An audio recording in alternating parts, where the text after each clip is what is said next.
alagad ang lahat ng mga bansa na sila'y inyong bautismuhan sa pangalan ng Ama, ng Anak at ng Espiritu Santo. Kapag ang isang tao ay sumampalataya, nagsisi sa kanyang mga kasalanan at nangako na hindi na niya babalikan ang kanyang mga pagkukulang at pagkakasala, handa na po siya para ilibing. Ilibing? Ito po yun. Yun po ang ibig sabihin ng bautismo. Ang bautismo, mga kapatid, ay ang lubusang pagtatalaga, pagpapasakop. Kaya nga sabi ni Kristo, malibang kayo'y isilang na muli sa tubig at sa Espiritu. Yun po ang ibig sabihin at umpisa ng pagbabagong buhay. So kapag tayo po ay handa na, tayo'y handa ng sumunod sa ating Panginoon, sumampalataya na tayo, pwede na tayo ngayong ilubog, ilibing doon sa tubig ng bautismo, kagaya ni Jesus, kung paanong siya'y inilibing, pero bago siya inilibing, namatay muna siya. Maililibing ba ang buhay? Hindi, magpapapasag. Di po ba? O, pagka namatay na siya, doon pa lang siya inilibing. Pagkatapos na 3 araw, siya nabuhay na maguli. Ang sabi ng Biblia, binuhay siya na maguli ng Espiritu ng Diyos, ng kapangyarihan ng Diyos. Ganun din po tayo. Pagkatapos nating sampalatayanan ng ating Panginoon, nalaman mo na yung dapat mong gawin.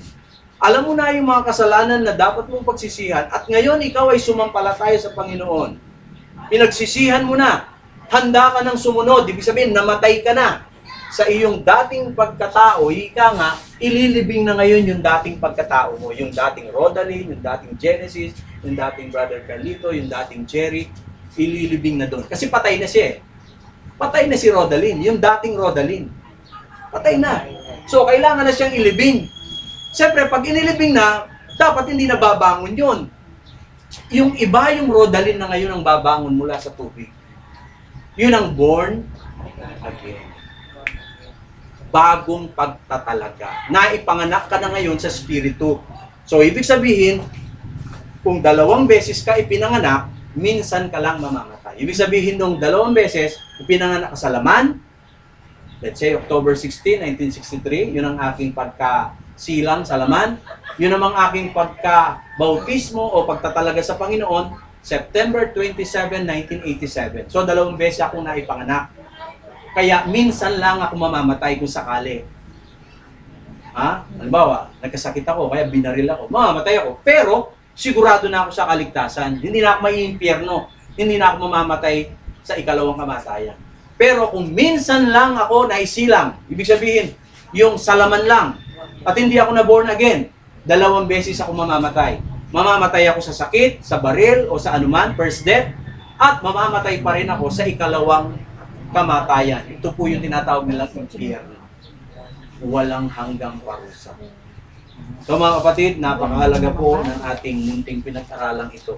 Nasabi ng banal na kasulatan, ang bautismo o yung pagtatalaga sa Panginoon, ito yung pakikiisa, pagpapasako, pag-surrender ng lubusan. At sasabihin mo, Panginoon, ikaw na ang bahala sa buhay ko.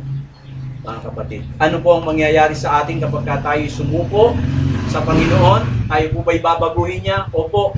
Nasabi sa 2 Korinto 5:17, kaya't kung ang sino man ay na kay Kristo, ibig sabihin ikaw ay tumanggap na sa Kanya, nagpasakop na sa Kanya, siya'y bagong nilalang. Ibig sabihin yung dating bagay ay nagsilipas na, narito, pawang naging bago. Kaya yung dating Jerry, wala na.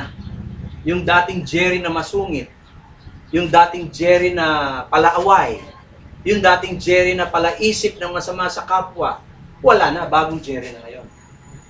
Amen? Amen. Ganun po ang nagagawa ng Ebanghelyo sa buhay natin. At yan po ang bautismo.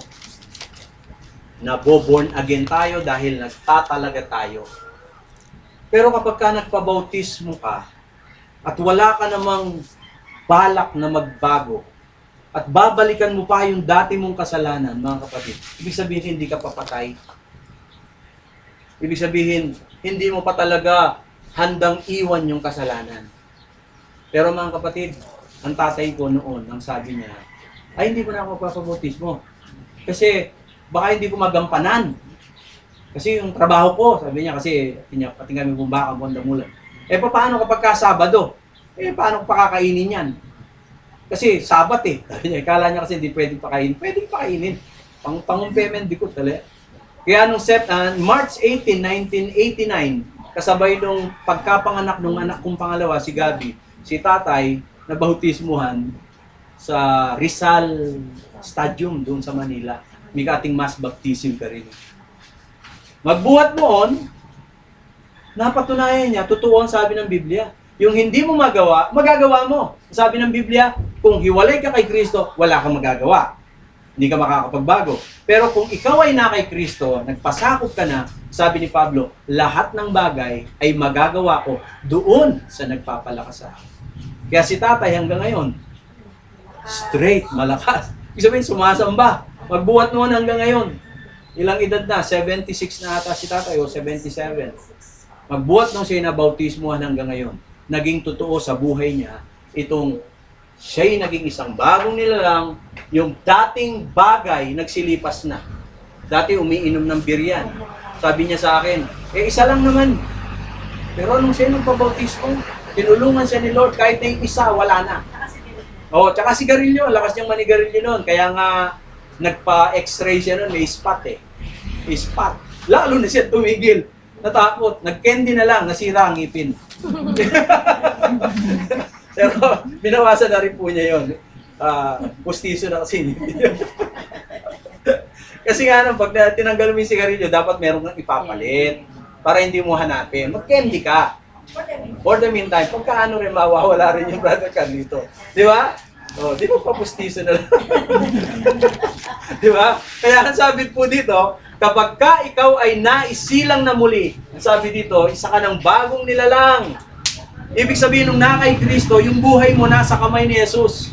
Nasa kamay ka na ni Jesus.